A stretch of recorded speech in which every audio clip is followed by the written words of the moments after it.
শেখ হাসিনা সহ 10 জনের বিরুদ্ধে গণহত্যা মানবতা বিরোধী অপরাধে তদন্ত শুরু। এবার শিশু সিএনজি চালক হত্যার মামলা।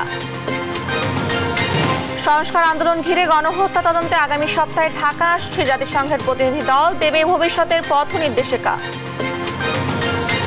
পলকটুকু সৈকত 10 দিনের রিমান্ডে, হেলিকপ্টার থেকে গুলিতে 13 শিশু নিহতের ঘটনা তদন্ত, ক্ষতিপূরণ দিতে হাইকোর্টের রুল। গণহত্যার দায়ে আওয়ামী লীগের রাজনীতি নিষিদ্ধের দাবি বৈষম্য বিরোধী ছাত্র আন্দোলনের, হাসিনা সহ তার দোসরদের বিচার দাবি বিএনপির। এবং অন্তর্বর্তী সরকারের নতুন উপদেষ্টাদের শপথ, কাল আসতে পারেন আরও 5 জন, জনগণের চাওয়ার উপর নির্ভর করবে মেয়াদ।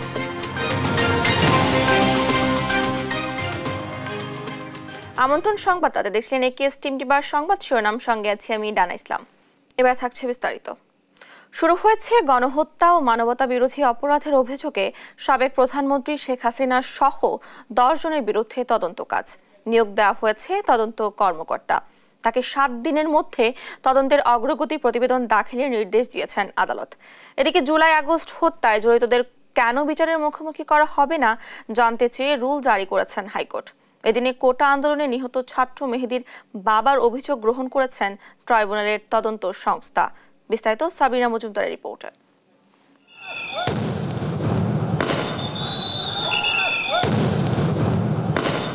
বৈষম্য বিরোধী ছাত্র আন্দোলন দমনে শক্তি প্রয়োগ করে স্বৈরাচার শেখ হাসিনা সরকার।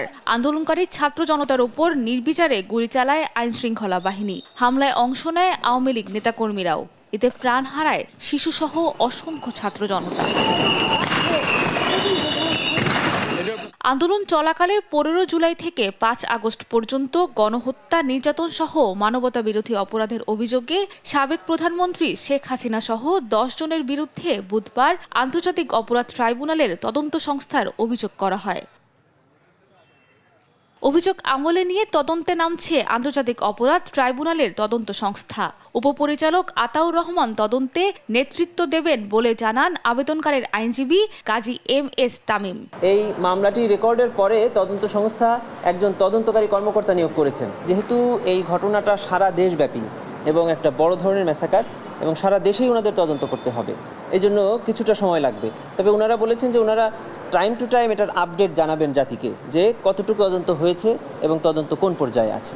তদন্তের জন্য ঘটনার সময় পত্রিকা সংগ্রহ করে পর্যালোচনার কথা জানিয়ে আইনজীবী বলেন, অপরাধ প্রমাণ হলে মৃত্যুদণ্ড পর্যন্ত হতে পারে। অসংখ্য পত্রিকা দিয়েছি একটি নিউজের, সেটি হলো তৎকালীন সেতুমন্ত্রী ডাইরেক্ট সাংবাদিকদের আপনাদেরকে বলছেন যে শুট অ্যাট ফার্স্ট সাইট হবে, মানে দেখা মাত্র গুলি হবে। এই যে ইনস্টিগেটিং বক্তব্য, এই বক্তব্যের পরেই তো সারা বাংলাদেশের ছাত্রলীগ এবং পুলিশের এই গুলিগুলো শুরু হয়েছে এবং অসংখ্য মানুষ মারা গিয়েছে।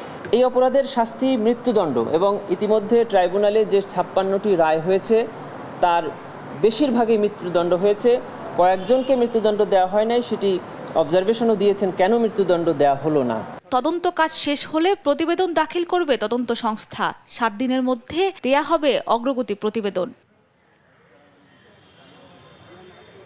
একই দিনে কোটা আন্দোলনে নিহত ছাত্র মেহেদীর বাবার অভিযোগ গ্রহণ করেছে ট্রাইব্যুনালের তদন্ত সংস্থা। এটিতেও শেখ হাসিনা সহ 9 জন ও সংগঠন হিসেবে আওয়ামী লীগকে অভিযুক্ত করা হয়েছে। সাবিনা মজুমদার, দেশ টিভি, ঢাকা।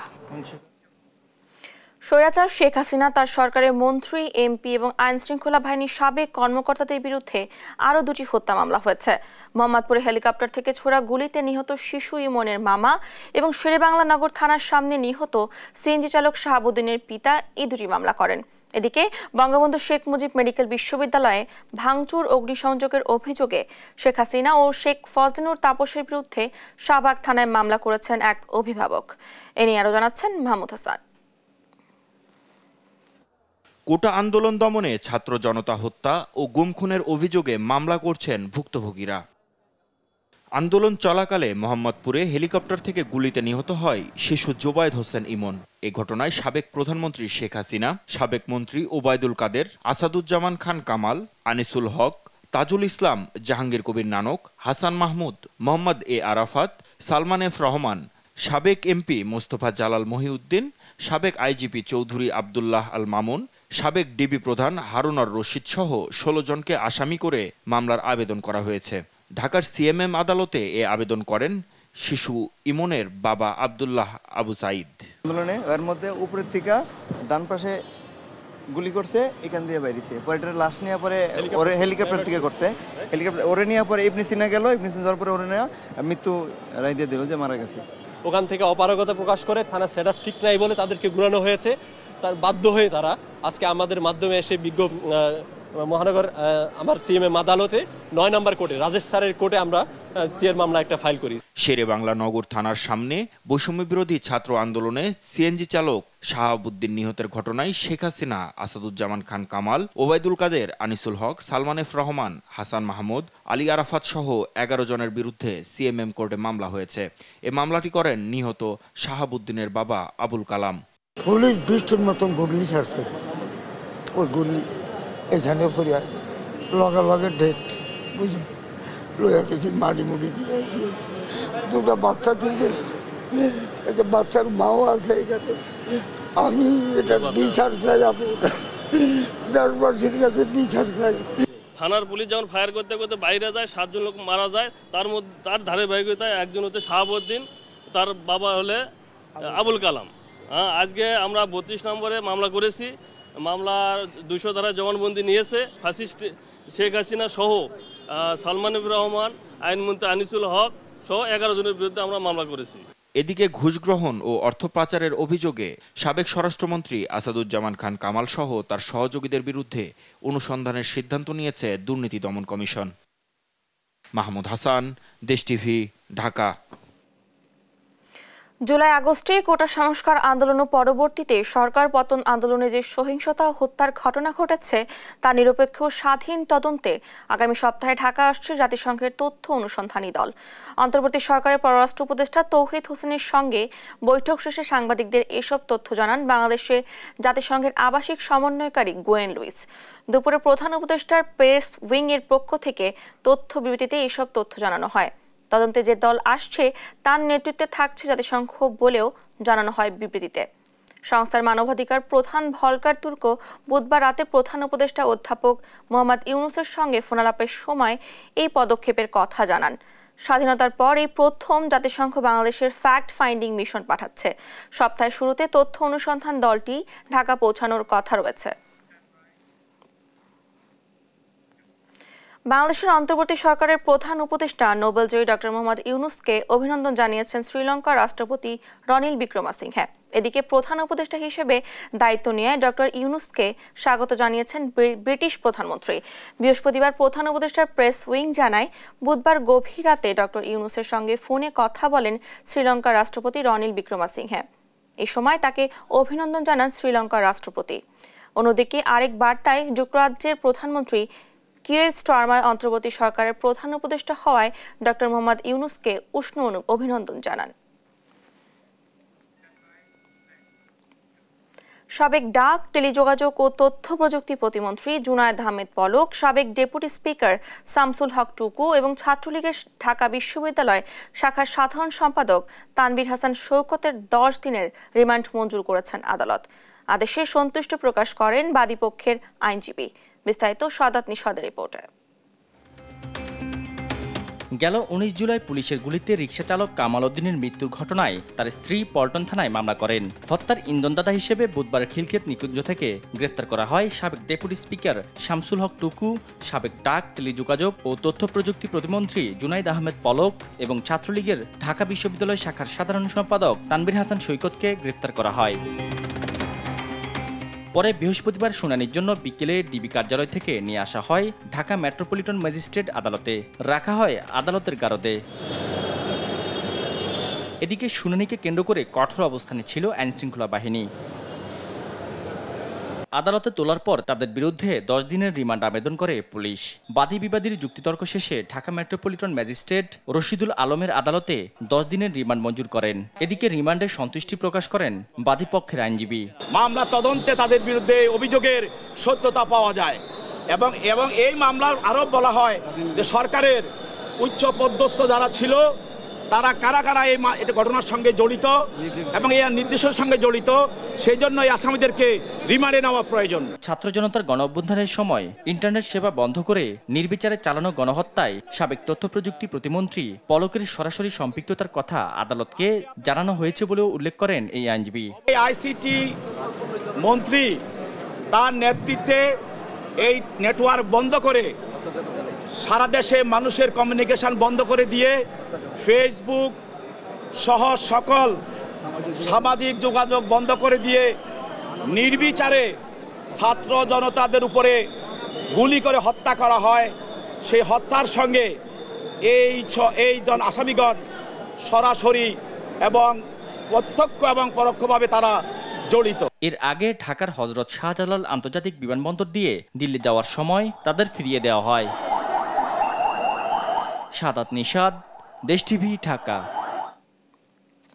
শিক্ষার্থীদের আন্দোলন চলাকালে হেলিকপ্টার থেকে গুলিতে ১৩ শিশু নিহতের ঘটনায় কেন আন্তর্জাতিক তদন্ত কমিশন গঠনের নির্দেশ দেওয়া হবে না এবং নিহত শিশুদের পরিবারকে কেন ১ কোটি টাকা ক্ষতিপূরণ দেওয়া হবে না তা জানতে চেয়ে রুল জারি করেছেন হাইকোর্ট।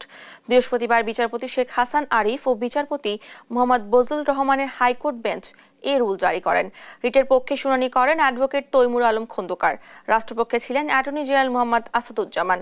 রুলের পরবর্তী শুনানির জন্য আগামী ৫ সেপ্টেম্বর দিন ধার্য করেছেন আদালত। এদিকে আইনজীবী তানভীর আহমেদের রিটের প্রেক্ষিতে ছাত্র জনতা হত্যায় জড়িতদের বিচারের আওতায় আনতে কেন সরকারকে নির্দেশ দেওয়া হবে না তা জানতে চেয়ে রুল জারি করেন একই আদালত।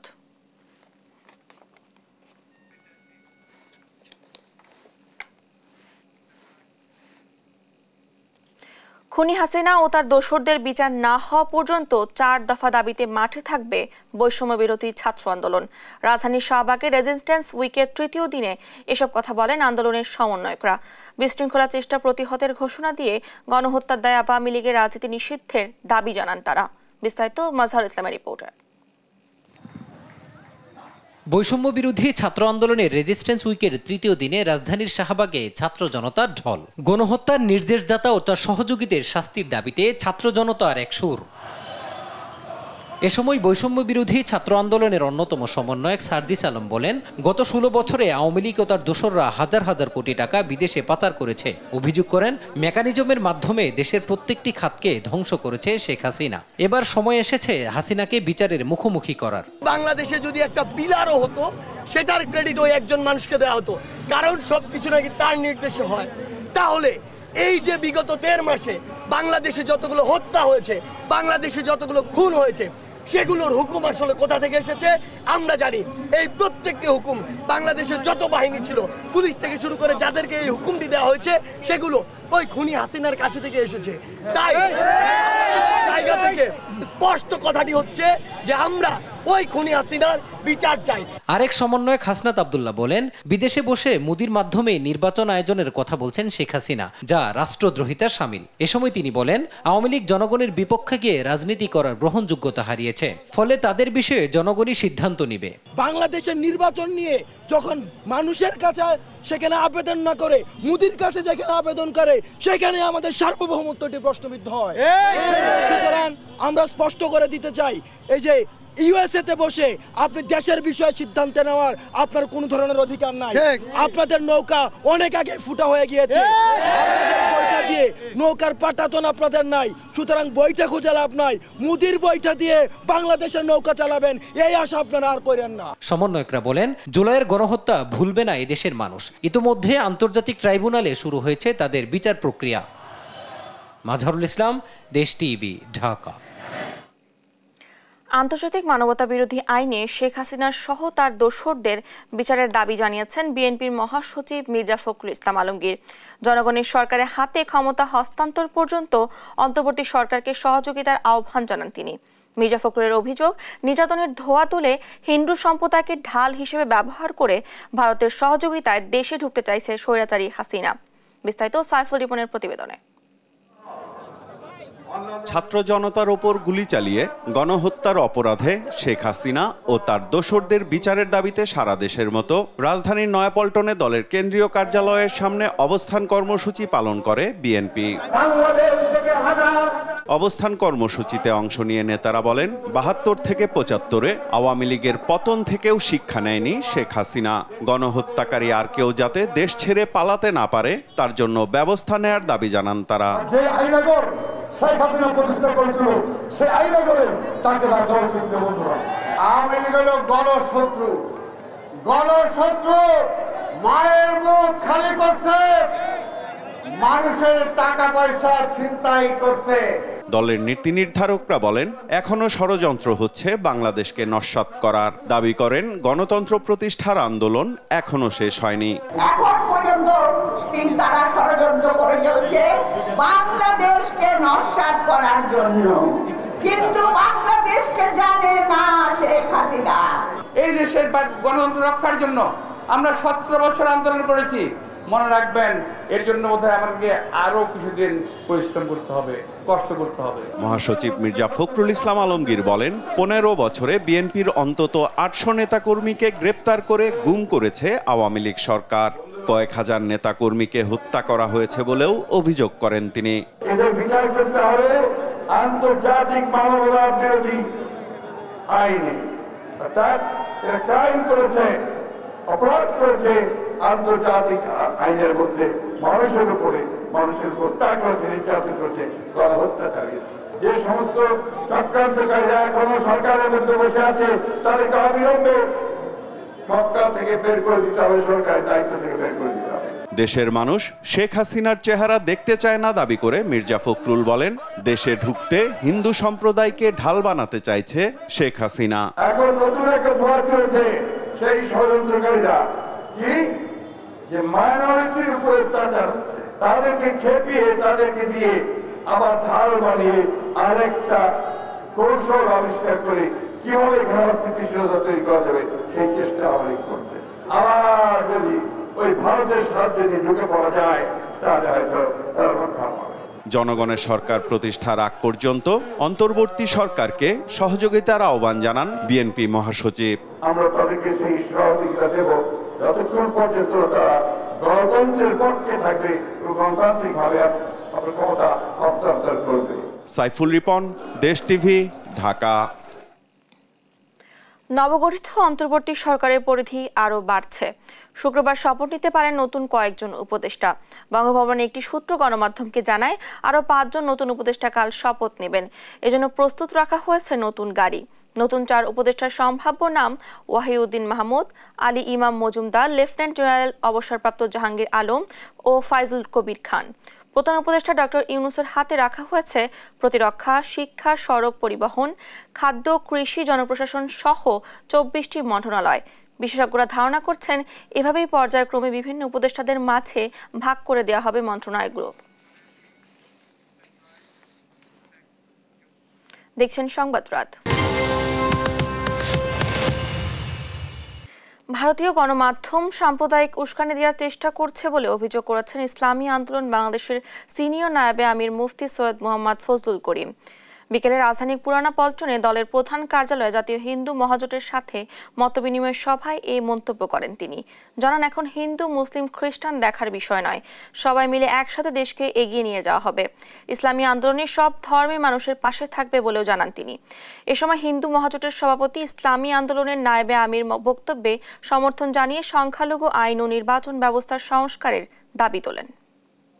ধর্মীয় প্রতিষ্ঠানগুলি যেভাবে রক্ষা করেছেন, পাহারা দিয়েছেন, এই কৃতজ্ঞতা অস্বীকার করার উপায় নাই। সংখ্যালঘুদের জন্য অন্তত একটি সংখ্যালঘু সেল, পৃথক নির্বাচন এবং সুরক্ষা আইন যাতে পাশ হয়। আমাদের ভিতর থেকে যদি সুচিন্তিত ব্যক্তিত্ব এবং মহৎ ব্যক্তি নির্বাচিত হয়ে সংসদে যায়, সেখানে আমরা আমাদের কথা বলতে পারবো। কে হিন্দু, কে খ্রিস্টান, কে বৌদ্ধ, এটা দেখার বিষয় নয়। আমি বাংলাদেশের নাগরিক, এইটা আমার মূল পরিচয়। যদি আমি বাংলাদেশের নাগরিক হিসাবে পরিচয় দেই তাহলে আমার অধিকার সমান থাকবে। আমরা একসাথে বসবাস করব, প্রত্যেকের দুঃখে দুঃখী হব, সুখে সুখী হব, প্রত্যেকের অংশীদারিত্ব গ্রহণ করব। যদি এইভাবে আমরা বসবাস করতে পারি তাহলে বাংলাদেশের বুকে বাংলাদেশ একটা স্বর্ণের দেশ হিসাবে আবির্ভূত হবে বলে আমি মনে করি। দেশে আলোচিত ব্যবসায়ী এস আলম ও তার পরিবারের সদস্যদের ব্যাংক হিসাব তলব করেছে জাতীয় রাজস্ব বোর্ড এনবিআর। কর অঞ্চল 15 থেকে এ সংক্রান্ত চিঠি সব ব্যাংকে পাঠানো হয়েছে। এস আলম ছাড়াও তার স্ত্রী ফারজানা পারভী, মা তেমুনারা বেগম, ভাই আব্দুল্লাহ হাসানের ব্যাংক হিসাব তলব করেছে রাজস্ব বোর্ড। পাশাপাশি তাদের পিতামাতা, স্ত্রী, ছেলে মেয়ে বা বোনের যৌথ নামে অথবা ব্যবসা প্রতিষ্ঠানের নামে থাকা ব্যাংক হিসেবের তথ্যও চাওয়া হয়েছে। শিল্প গ্রুপটির বিরুদ্ধে অর্থ পাচার সহ নানা দুর্নীতি ও অনিয়মের অভিযোগ রয়েছে। সদ্য বিদায়ী শেখ হাসিনা সরকারের আমলে অন্যতম সুবিধাভোগী প্রতিষ্ঠান এস আলম গ্রুপ। দেখছেন সংবাদ রাত। পুলিশ, র্যাব, বিজিবি ও ফায়ার সার্ভিসের নিয়োগ ও বদলি বাণিজ্য করে হাজার কোটি লোপাট করেছেন সাবেক স্বরাষ্ট্রমন্ত্রী আসাদুজ্জামান খান কামাল। 5 কোটি টাকার কমে বদলি করেন না কোনো পুলিশ সুপার ক্যাপ। শুধু নিয়োগ বদলিই নয়, চাঁদাবাজি করেও হাতিয়েছেন হাজার কোটি টাকা। কৌশলে দেশে মাদকের অনুপ্রবেশ ঘটিয়ে হাতিয়ে নিয়েছেন আরও কয়েক হাজার কোটি টাকা। গুম, খুনের মতো মানবতাবিরোধী অপরাধমূলক কাজ থেকেও কামিয়েছেন শত শত কোটি টাকা। রাজধানী ও তার বাইরে দখলে নিয়েছেন হাজার কোটি টাকার সম্পদ, গড়েছেন বিলাসী বাড়ি কমপ্লেক্স। কামাল বেশিরভাগ অর্থই পাচার করেছেন বিদেশে। তিনি ছাত্র জনতার আন্দোলনে গণহত্যার মূল মাস্টারমাইন্ড ছিলেন। আরও জানাচ্ছেন ফখরুল ইসলাম। ঠান্ডা মাথার খুনি সাবেক স্বরাষ্ট্রমন্ত্রী আসাদুজ্জামান খান কামাল গত 9 বছরে বিরোধী মত দমনে আইনশৃঙ্খলা বাহিনীর অনুগত সদস্যদের দিয়ে গড়েন কিলিং বাহিনী। জুলাই জুড়ে ছাত্র জনতার অভ্যুত্থানের উপর হায়নার মতো গুলি করে কেড়ে নিয়েছিলেন সহস্রাধিক নিরীহ ছাত্র জনতার প্রাণ। ছাত্র জনতার অভ্যুত্থানে সাবেক প্রধানমন্ত্রী শেখ হাসিনা পালালে নিজেও চলে যান আত্মগোপনে। দেশের আইনশৃঙ্খলা ও জানমালের নিরাপত্তা রক্ষার পরিবর্তে আইনশৃঙ্খলা বাহিনীকে ব্যবহার করেন টাকা কামানোর হাতিয়ার হিসেবে। স্বরাষ্ট্র মন্ত্রণালয় গড়ে তোলেন ঘুষ, নিয়োগ বাণিজ্যের 5 সদস্যের সিন্ডিকেট।